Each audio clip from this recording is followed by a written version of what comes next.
now we're going to say we can have one side of Salford that's got so much money and we are going to cut to children that need it. It's not right. Today we bring you a special news programme on the 5 council-run nurseries facing closure and their visit to Parliament today. Welcome to Keys News. I'm Madeline Hannant. And I'm Rich Stevenson. Parents and staff from 5 threatened Salford nurseries are lobbying MPs at Westminster this afternoon. The centres face a £1.5 million shortfall in fees and grants. Our political correspondent, Wilf Reeve, has been with the campaigners all day, following their journey and getting special access into Parliament. He will be with us, join us throughout the programme. First, let's hear his account from what's been an emotional bus journey. A 5:30am meeting time didn't dampen the spirits of those boarding the coach heading to London. Parents, nursery workers and even Salford City Mayor Paul Dennett set their alarms to make sure they were part of the 200-mile trip to Parliament. One thing was clear talking to those on the coach: this is a cause people feel very passionately about. It's mothers and their babies, or carers and their babies, and I think you can see by the people here that, you know, we've been up since 4:30.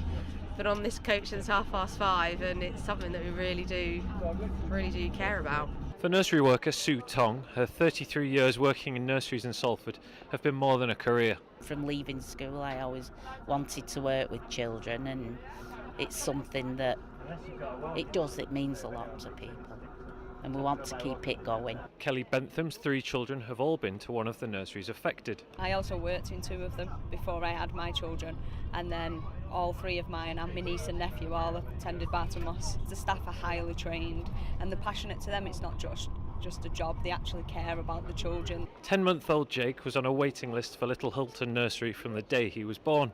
His mum, Holly, highlighted how important the council-run nurseries are to her. I would seriously have to consider whether it would be worth me continuing to work, because financially it just wouldn't be worth it. I would just get an evening job, so I don't know, delivering papers, working at a supermarket, something that would mean I could look after Jake during the day. Salford City Council announced the proposed closure of these nurseries on the 9th of February. Keys News have been following this story from the very beginning.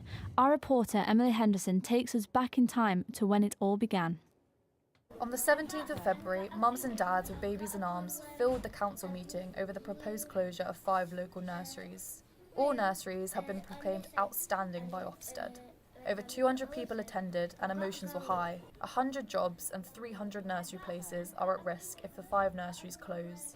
I spoke to Mum Kirsten Hayes, who delivered that powerful speech we heard earlier during the talks. You provoked quite a response from the room. I know. You got quite a standing ovation. It's, yeah. If the nursery closes, then obviously I've got to find somewhere else for Bonnie. Like I said, I don't know whether I will be able to continue working. I'm on a low income. I'm at the start of my career, and local authority gives me the chance to work. No, are you close with the nursery workers themselves as well? Oh, absolutely. Like every morning when you go in, they all say hello to you. They all ask how Bonnie is, you know. It feels like you're leaving her with family. Mayor Paul Dennett denied the 90-day consultation was a sham and said no final decision to close the nurseries has yet been made. He said the cuts were all driven by central government funding. It's an absolute disgrace what the government is doing to local government. If you look at what's happened up and down the country, a lot of local authorities have already closed their local authority-run nurseries. The government have changed the formula at a national level because they believe in the privatisation of nursery provision. Now the fight has been taken down to central government, with Paul Dennett himself joining nursery workers and parents on the bus. It's important for the councils to see the people that it's affecting. You know, it's not just names on a list, it's not just numbers on a spreadsheet, it's real children, it's real people. The 90-day consultation promised by the council has now been postponed until after this parliamentary campaign. Wilf Reeve spoke to Rebecca Long-Bailey, the Salford MP who helped organise this visit to Parliament. It's really important, and I think you can see how important it is to parents and workers and members of the community across Salford that they get up at 5:30 in the morning and sit on a bus for hours to come down to try and, you know, educate and inform MPs in Parliament as to what's happening in Salford, because this isn't something that just affects Salford. We know that we're in the early stages of this, and we think that it's going to affect other local authorities up and down the country. It's not just important to keep them open to provide care, it's important to keep them open to ensure that we're, you know, shortening the gaps, the inequality gaps that we have across Salford, because early years education is the crucial key to that. So the impact isn't just emotional or educational, it's economic to a very large extent, and that's what I think the government seems to fail to understand. But what can be done, do you think, to solve the issue? Because obviously it's money.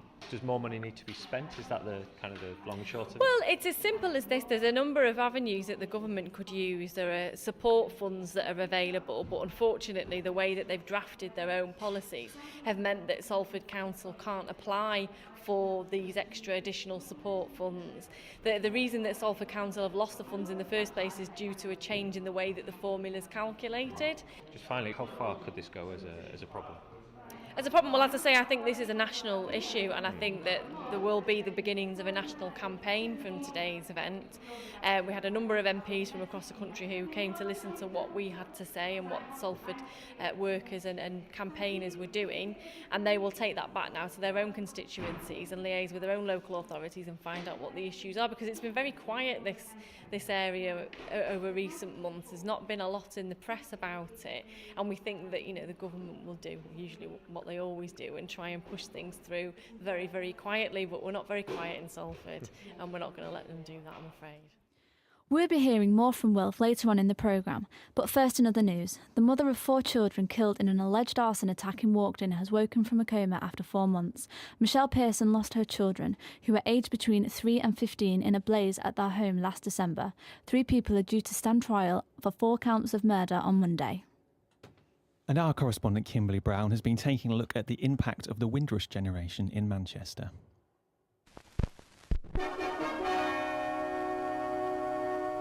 In 1954, about 10,000 West Indians came to Britain. Already their coming has caused a national controversy, but one point must always be borne in mind. For all our British citizens... Gressel Goken, 81, stuck in Jamaica and refused entry to her home in the UK. Albert Thompson, 63, made homeless and denied cancer treatment on the NHS. Dexter Bristol, 57, dead after being sacked from his job due to being classed as an illegal immigrant despite living here since the age of 8. This is just the tip of the iceberg, exposing the inhumanity of the ever-growing Windrush scandal, which has gripped global headlines. We work very hard, and now they decide to take the pension off them and just send them out the country. They need some help, and I think they should help them. It's unthinkable and it is scandalous. When we came here, we were British citizens because those countries was ruled under the British, and now they want to throw them out without this is their home, which is the motherland. Ernest Brown, a former tradesman, has lived in Fallowfield since the 1950s. As a builder, he constructed many buildings around Manchester that still stand strong today. We wasn't an immigrant when we come here because we come here with a British passport because we was British subject then. And lots of the people that come here with a family, they never have to get the kids them to have a passport. And the kids come on the parents' passport. So therefore, lots of them, they couldn't have no papers. What these people are talking about Windrush now, and to what the government are doing, it is a disgrace. And they should be ashamed of themselves. In today's Prime Minister's questions, Theresa May strove to make it clear that racism will be stamped out in every form and that the Windrush generation are very much a part of Britain. Those people who came here from the Commonwealth before the 1st of January 1973 have a right to be here. They are British, they are part of us. The problem at the time was that they were not documented with that right, and that is what we are now putting right. The opposition, however, were not impressed and called on the Home Secretary, Amber Rudd, to resign despite her apology last week. A report last month by immigration officials stated the hostile environment measures were not even having the desired effect. The current Home Secretary inherited a failing policy and made it worse. Isn't it time she took responsibility and resigned? Although there is talk of compensation and waived application fees, for many this will never be enough. Not exactly the paradise so many expected. Kimberly Brown, Keys News. The parents of seriously ill toddler Alfie Evans will challenge a High Court ruling preventing them from taking their son to Italy for further treatment. Alfie has an undiagnosed degenerative neurological condition. The toddler's life support was switched off on Monday night. And now back to our main story. We're joined by our political editor Richard Griffiths to talk to us about the financial background to the Salford nurseries crisis. Richard, how did the council find themselves in this situation? Well, Rich, the local authority day nurseries are funded by the Dedicated Schools grant, and changes by the government on the way that grant can be used mean the council say they can no longer afford the running costs of its nurseries. Now, the local authority day nurseries cost Salford City Council over £3 million a year to run. The council only receives about half of that in fees, and a deficit is something which councils have always had to deal with. This currently means that the council have been subsidising the nurseries by £4,500 per place per year. Now, the council maintain this is not about ceasing the services that they provide. They say that they welcome proposals from all parties on how to run the nurseries more cost effectively. And one criticism we've heard a lot is the council haven't applied for funding flexibility. What is that exactly? Well, according to Salford Council, using the Department for Education's criteria, they weren't eligible to apply for this funding flexibility. And why can't Salford access the additional funding available for maintained nursery schools? Salford doesn't actually have maintained nursery schools, which the additional funding is available for. Local authority day nurseries are different, and they can't get this extra funding. And this isn't just a local problem, is it? No, it's not, Rich. Most 3 and 4 year olds are entitled to 30 hours free education and childcare every week. But the government funding doesn't cover the cost of this, and as a result, it's estimated that 1 in 3 nurseries may be forced to close in the next 12 months. And what sort of reassurance, if there are any, cannot the council offer parents? Well, they've confirmed there is funding available until the end of the 2019 academic year, and that the Starting Life Well service will support all individuals requiring help to find alternative suitable childcare and early years provision, should that be required. Also, a Ministry of Housing, Communities and Local Government spokesman said that they are working with local government to develop a funding system for the future based on the needs of different areas. Thanks for that, Richard. Our reporter Ellen Milligan spoke to Salford Unison, who represent the nursery workers, about the impact of these closures on their jobs. Hoping finally to see a government minister and press our case for him to change the rules back to allow us to continue to fund those nurseries. We're still trying to arrange that part of it. It's a bit up in the air about who will actually meet in the day, but obviously someone from the Department of Education would be the most appropriate. Council budget has been cut by more than 50% in the last 7 years. We've lost virtually half our workforce. Many of those providing services to the most vulnerable. So it isn't sustainable and it isn't necessary. The government has got money. It spends it on giving contracts to organisations like Carillion that were given billions and actually didn't fulfil any of their contracts. And if they talk about wanting to invest in the future and give young people an equal chance in life, particularly those children that have special needs, then what they're doing is against all that. Both the nursery workers and the parents have been fantastic because this is quite a difficult situation for both of them. Parents are worried about their children's future, and the nursery workers are worried about the fact that they could be made redundant. They do it, because they actually care about the job that they do and the service they provide. And I hope they get to keep it, and we'll do everything I can to fight for that to happen.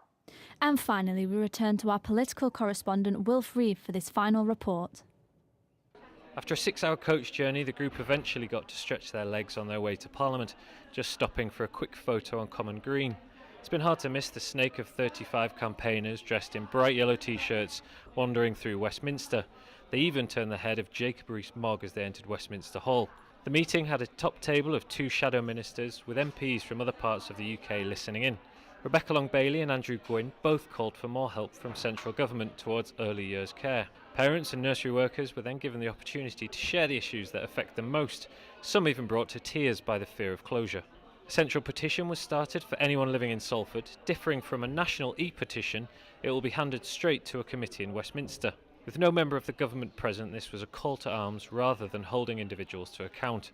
Rebecca Long-Bailey will meet with a minister on the 16th of May, and she invited as many people as possible to join her.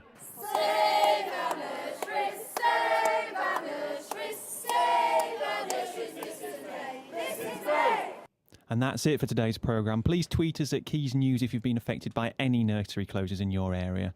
And thank you again for listening to today's special report. Goodbye.